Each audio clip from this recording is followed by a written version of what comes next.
Salut à toutes et à tous, c'est Ilyes, on se retrouve aujourd'hui pour une nouvelle vidéo, une analyse physique et certainement l'une des plus attendues sur la chaîne, celle bien sûr de Khamzat Chimaev, puisque vous le savez, Borz va devoir faire face à son plus grand défi dans quelques jours, le 10 avril pour être plus précis, lors de l'UFC 273, il affrontera l'un des meilleurs poids welter de l'organisation, à savoir Gilbert Burns. Pour décortiquer le physique de Khamzat, j'ai fait appel encore une fois au talentueux Clément Marcoux, préparateur physique, fondateur du FMC Performance Center. Salut Clément, comment tu vas? Ben, ça va très bien, Elias, toi. Ça va super bien, comme je te le disais avant même de commencer cette vidéo, c'est certainement l'une de celles que j'avais envie de plus le faire avec toi et donc j'ai hâte d'entendre tes réponses à mes nombreuses questions. On va commencer avec quelques petits chiffres si tu le veux bien. Khamzat Chimaev mesure 1m88, 190 cm d'allonge. Actuellement, il évolue à 77 kg, mais on sait qu'il a déjà combattu à plusieurs reprises à 85 kg, c'est-à-dire chez les poids moyens. Qu'est-ce que tu penses de son physique, tout simplement? Ben, il a des très longs segments. Alors, il a des clavicules étroites, hein, comme j'ai sur la chaîne. Il a un muscle sternomastoïdien qui est vachement développé, donc au niveau du cou. Le corps aussi est également développé. Et en fait, le fait qu'il ait une allonge qui ne soit pas si grande que ça pour sa taille, c'est le fait qu'il ait donc ses clavicules étroites, cette ceinture scapulaire qui est étroite également. Mais comme il a des longs segments, donc un long humérus et un long radius, eh bien, ça lui donne en fait, cette allonge qui est quand même supérieure à sa taille. Alors que quand on le voit, effectivement, déjà, il est très grand, hein, pour cette catégorie. Je pense que c'est un des plus grands. Donc, c'est ce qui lui permet aussi d'ailleurs de monter de catégorie assez facilement.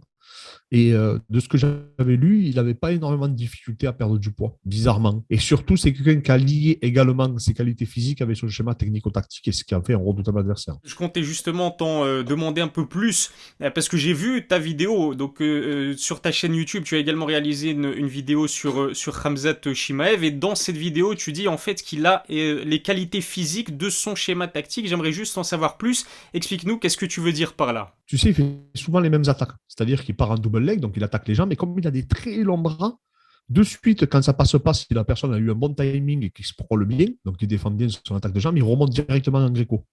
Donc, il colle en fait avec le double underhook, il colle le dos, le body lock. Et comme il est grand par rapport à ses adversaires, il a juste à ponter un petit peu et à partir de là, en faisant une extension, il lève de suite ses adversaires. Donc, en fait, déjà, il a un profil qu'on pourrait retrouver en gréco-romaine, hein, donc sa morpho-anatomie, mais sauf que lui, il pratique de la libre. Et en plus de ça, il boxe. Donc, en fait, c'est très perturbant pour ses adversaires. Et en plus, il met ça avec le timing. Parce qu'il a un très bon timing ailleurs. Donc, en fait, on s'aperçoit, c'est quasiment toujours le même cheminement. Il part en double leg ou single leg. Qu'est-ce qu'il fait? Hop, il remonte ou dans le dos ou en body lock. Et à partir de là, il commence ou à ponter pour t'amener au sol. Il met son crochet. Il prend la menotte d'Agestanaise. Et après, c'est à partir de là qu'il déroule. Et c'est un animal parce qu'il est surtout très agressif en plus en début de combat. Alors, dans une interview accordée à John Gooden, qui est disponible uniquement sur l'UFC Fight Pass, Khamzat a avoué qu'il dépassait en fait les 90 kilos une semaine avant son combat face à Li Jingliang. Il a beaucoup de mal, ou en tout cas sur ce combat, il a eu beaucoup de mal à descendre à 77 kilos. Je me rappelle que il a dû s'essayer à deux reprises pour valider sa pesée. Bon, c'était une histoire de quelques grammes, mais on peut dire quand même, Clément, que c'est un énorme poids welter. Ah oui, c'est un énorme pour Walter. Mais bon, là, il affronte aussi un énorme pour Walter, hein. Les gens disent qu'il vient des 70, mais Burns, il est énorme, hein, physiquement. Il est petit, mais il est énorme. On a fait son analyse, il a un coup, je crois que c'est le plus gros coup de l'UFC, À la Mike à Tyson. part les poids lourds. Ouais, il a un coup énorme. Et les Brésiliens, ils cutent énormément aussi, hein. Donc là, je pense qu'en termes de poids, il n'y aura pas beaucoup de différence. Ramzat risque d'être un peu plus lourd, mais ça ne sera pas significatif selon moi. Mais oui, oui, c'est un énorme pour Walter Ramzat. D'ailleurs, je suis étonné qu'ils disent qu'il aurait pu combattre à 70. Je sais pas si j'avais vu qu'elle avait taquiné Khabib. Mhm. Il disait qu'il se sentait capable de descendre à 70 kilos.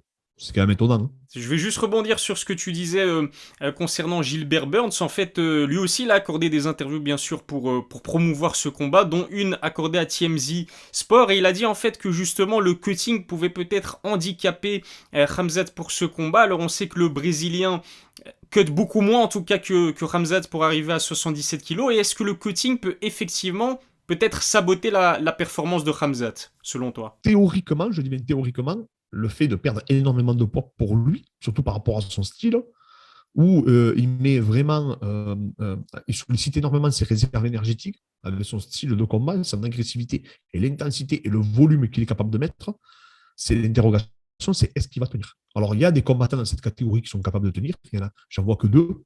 C'est Kamaru Usman et Covington. Mais Covington, tu as bien vu, tout le monde dit à l'entraînement que c'est le mec qui a eu le plus gros cardio de l'histoire de l'American Top Team. Il est réputé pour avoir une intensité incroyable. Est-ce que Khamzat est pareil? On aura la réponse peut-être lors de ce combat. Mais en tout cas, moi, je te dis, j'attends que ça. Tu parlais de l'intensité d'entraînement d'un Colby Covington par exemple, on peut parler de la même chose du côté de Kamaru Usman, ainsi que Khamzat Chimaev, parce que comme tu l'as dit également dans ta vidéo YouTube, en fait Khamzat a confié qu'il lui arrivait de s'entraîner jusqu'à 5 fois par jour. En tant que préparateur physique, est-ce que c'est un débit, une fréquence d'entraînement que tu conseilles, et est-ce qu'il n'y a pas peut-être une risque de surcharge en fait? En tant que préparateur, c'est n'importe quoi. Mais je me suis entraîné avec les frères Miyao à New York, ils s'entraînaient 4 à 5 fois par jour. Et en fait, c'est des gens qui passent, ils défient, comme je te dis, les lois de la nature. Et en plus, Ramzat, je pense qu'il est comme Connor, il croit en sa destinée. Et les Miyao, tu sais, ils sont très croyants. Ils croyaient aussi en leur destinée. Donc en fait, c'est des gens qui ils n'ont pas la même vision et ils font que ça. Eux dormaient, ils mangeaient, ils s'entraînaient, dormaient, ils mangeaient, ils s'entraînaient. Mais Burns a eu cette formation aussi. Hein. Burns s'entraîne énormément. Il a cette culture brésilienne, tu sais, il dormait sur les tatamis, etc. Donc, et Ramzat est comme ça. Et alors après, il a un profil, Ramzat, tu sais, qui s'apparente un peu à un physique qu'on pourrait trouver chez les marathoniens. Donc, je pense qu'il a la capacité, effectivement, de supporter une grosse charge d'entraînement. Aussi, quand tu le vois tourner, alors apparemment qu'il est méchant à la salle, mais quand tu le vois tourner, il est facile quand même. Je ne sais pas si tu as vu un Talian et tout, il n'est pas à fond. Il prend beaucoup de. Tu sais, il s'amuse avec ses adversaires, etc. Donc, je pense qu'il est beaucoup dans l'économie. Il doit forcer que quand il faut. Non, non, c'est un redoutable combattant et c'est impressionnant de savoir que, parce que c'est pas le, il n'y a pas que Gus Sanson qui dit qu'il s'entraîne beaucoup. Tous ses par sparring disent qu'il est très très fort et qu'il s'entraîne plus que tout le monde. Et pour encore souligner ce côté spécial de Khamzat, on doit dire qu'on pouvait se questionner sur son niveau après avoir contracté une forme sévère du Covid. Tu t'en souviens, c'était en début 2021. D'après ce qu'il dit, ses poumons ont même été sacrément endommagés. Ça l'a pas empêché en fait d'aller tout simplement défoncer, on peut le dire, Li Jingliang quelques mois plus tard. Donc ça aussi, c'est la preuve qu'il a ce facteur X qui fait que c'est un extraterrestre. Moi c'est même pas ça. C'est pas le fait qu'il le batte. Moi, c'est le fait qu'il le porte et qu'il va parler à Dana White. Ouais. Ah, ça, c'est. J'avais vu. Et on en revient, je te dis, malheureusement, et ça va le suivre, hein, qu'il le veuille ou qu'il le veuille pas. On en revient à Connor qui parle à Chad Mendes alors qu'il est en train de perdre le combat et qui lui dit je vais te défoncer. Ouais. Tu vois, et qui se lève et il dit viens maintenant. Tu sais, et tu te dis mais qu'est-ce qu'ils ont ces types? C'est pas possible, tu vois. Et bien lui, Khamzat, c'est un truc de fou, quoi. Il a porté le mec, il est allé parler à Dana White. Il est attendu au tournant, tu vois. Ouais. Il sait qu'il y en a beaucoup qui veulent le voir perdre. T'as qu'à voir les réseaux sociaux, il se fait insulter tous les noms. Ouais. Mais le mec, il se dit pas à un moment donné, attends, ça peut mal se passer, il faut que j'arrête dans le combat, que je reste concentré. Non, non, il le jette, hein, hop, il prend, il le prend, il fixe sa jambe, il travaille sur le poignet, pop, il prend le dos, il le soumet comme un enfant. Impressionnant. Non, vraiment un titan. Hein. Lui, Ramzat, même à travers le grappling, il est tellement agressif au sol. Tu sais, il frappe tellement, il veut tellement finir le combat que il te donne une. Voilà, il a créé une hype et un personnage qui est incroyable, que ce soit physiquement, techniquement, mentalement, pour l'instant. C'est impressionnant. Bien sûr, c'est une analyse physique, donc on se concentre sur le physique, mais comme tu l'as dit, même mentalement, c'est un combattant spécial parce que il a dit qu'il pouvait remporter en fait trois ceintures dans 3 catégories différentes. Donc ce qu'il veut, c'est devenir en fait le premier triple champion de l'histoire de l'UFC, chez les welter bien sûr, chez les poids moyens. Et moi, je pensais que la 3e catégorie, tu me diras ce que t'en penses, mais je pense que la 3e catégorie qu'il vise, contrairement aux poids légers, ça devrait peut-être être chez les lourds légers à 93 kilos. On sait d'ailleurs qu'il s'entraîne régulièrement avec l'un des meilleurs lourds légers de l'histoire de l'UFC, c'est-à-dire Gustafsson. Qu'est-ce que tu en penses? Est-ce que tu penses qu'il a le coffre? Est-ce que tu penses qu'il est prêt physiquement à aller défier, pas tout de suite, mais pourquoi pas dans les prochaines années, les meilleurs lourds légers? Après, là, je te dis, pour l'instant, c'est l'incertitude. Après, c'est sûr que je ne sais pas. Il faut voir.